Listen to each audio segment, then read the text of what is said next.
What's up, everybody?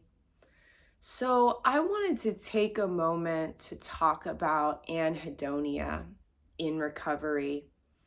When we're in the wilderness, which is what we've been relating our recovery process to, is being in the wilderness, being in a place where we're not sure how long it's going to take, we're not sure when it's going to get better. That's what the wilderness of recovery is.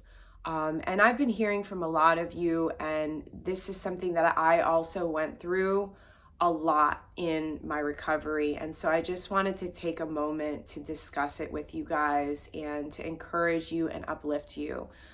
So, what is anhedonia? Anhedonia means the inability to feel pleasure. And it's something that happens to some of us when we're in our recovery processes from being addicted to kratom, where we get through our initial quit. Sometimes, not all the time, there is like a pink cloud, they call it, where we have a time where we're, super stoked that we actually are off of the kratom. Our bodies, a lot of times, and our minds are relieved that we're not weighing them down with this, this drug and all of this like plant matter or extracts or whatever way you took kratom. And so, like, we'll have a little pink cloud moment where we're like a lot of times on top of the world after we get through our acutes. And maybe that's what it is too, is we just feel so much better after getting through our acute withdrawals. But then as we start to like go further into this wilderness of long-term recovery, and we get into the months and sometimes even like over a year into the second year after quitting kratom, that we really hit some hard points of being in this wilderness. And one of them is the anhedonia that a lot of us experience. And on a scientific level, what is happening when we're experiencing anhedonia is that when we're in our addictions, our brains and our bodies get so used to all this unearned dopamine that the kratom is giving us. And what dopamine is the neurochemical that's responsible for feelings of happiness, contentment, motivation. And so when we're in our addictions, we're flooding our brains and our bodies with this neurochemical that makes us feel great. And when we quit our addictions, our brains and our bodies need to heal from that.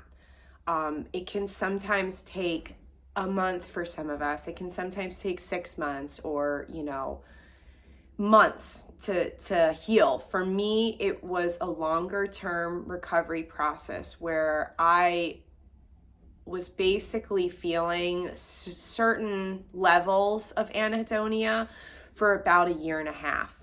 And I don't want to say this to scare anybody, which I always say, because I know it can be really scary as you're thinking about quitting, that like, oh my gosh, like, am I going to have to feel this way for like over a year?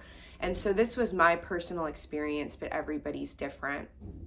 It also depends on different factors, like your age, your health, how much you were taking, and how long you were taking kratom for. So all of those things factor into how long this process is going to take.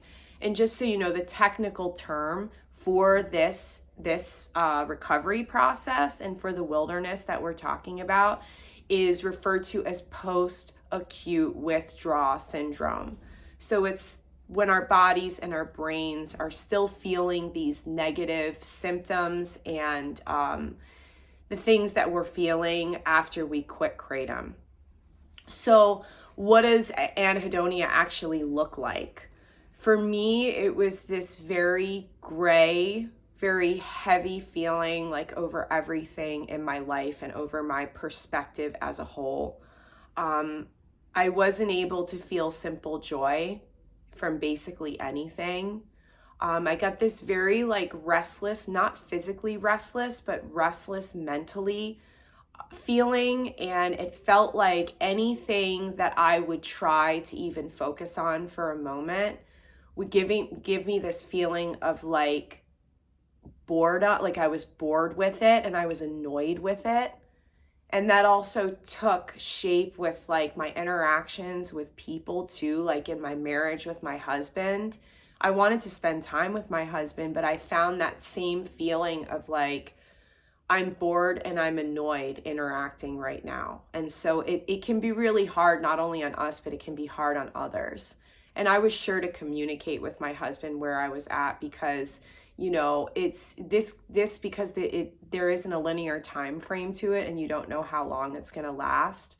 Being open in communication with the people in our lives that are closest to us is, I feel like, an important thing. So that's how anhedonia took shape in my life during my recovery process. And how did it lift? For me, I stuck with my recovery and I didn't take kratom. Some of the things that helped me and that helped for it to get better eventually were that I changed my diet and I eliminated processed foods and sugar and caffeine. I did what's called a dopamine detox. And just a shout out, I have started creating a playlist here on my channel called Understanding Addiction, where I put some really cool resources, some podcasts, some videos that go into like the neurochemistry of addiction. And then I put some videos on there on dopamine detoxes. So that's really cool. And so I did a dopamine detox, which is basically like where I fasted from things that create a dopamine response in our bodies, which dopamine is just a natural neurochemical. It's going to come naturally from like, I've heard even that like when you're thirsty, your brain creates dopamine when you think about drinking a glass of water. So it's impossible to avoid it being created completely in our bodies. But what the goal is with a dopamine detox is we eliminate these sources that give us these huge hits of dopamine. Social media, caffeine, drugs, obviously.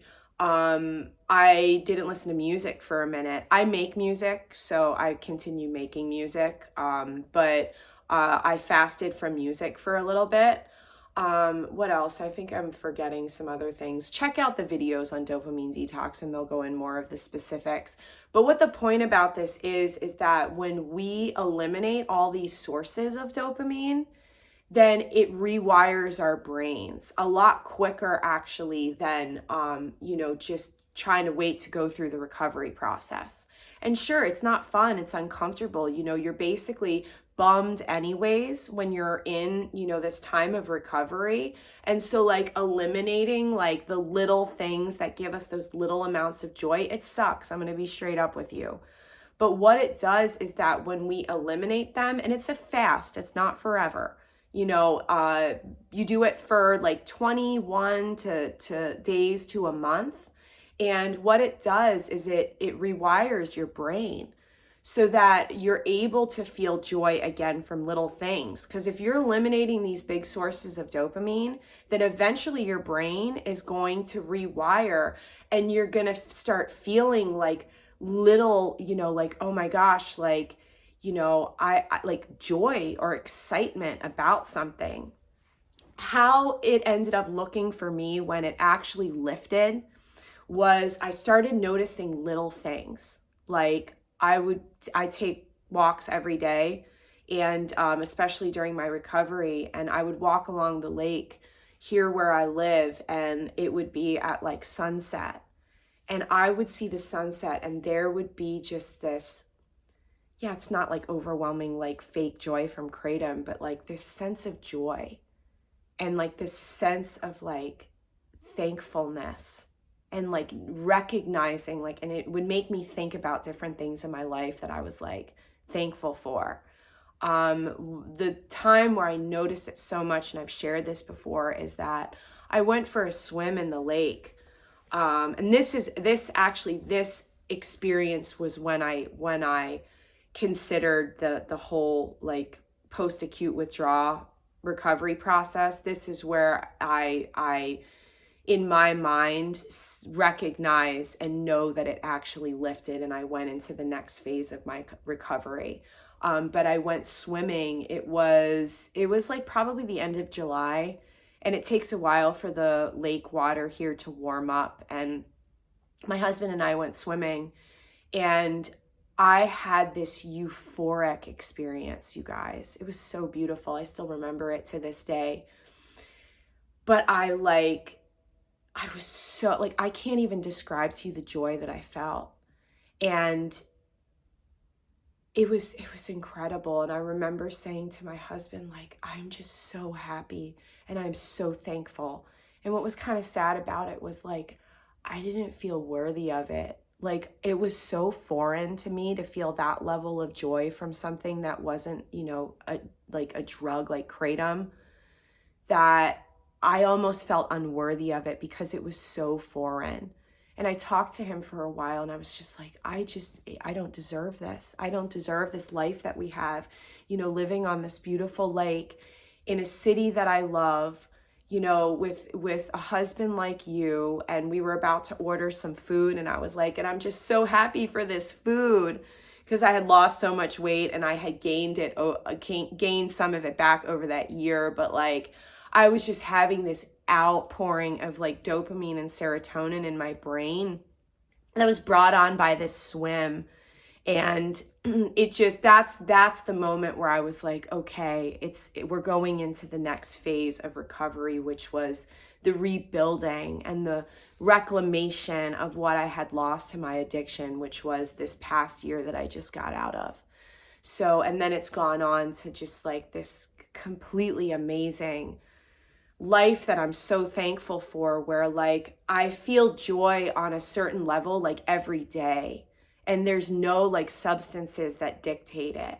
So I'm sharing my experience with you because I know that the anhedonia is so gnarly, and it like hijacks our happiness and our life and our ability to feel enjoyment from everything. But I want to let you know that it doesn't last forever, and it may take a while for you to be able to feel joy again. But please keep in mind that that's the time that your brain and your body need to heal, okay? And we may want it to go away, and it's going to be hard. I'm going to be straight up with you. It's going to be hard. But our bodies and our brains need to heal, and this is the process that they go through to do that. So I'm here to encourage you and let you know that it will get better, and hang in there, okay? So I love you guys, and I'm going to be making more videos like this about just like different things that I experienced that I know that you're going through. So, all right, I'll see you in the next video. Bye.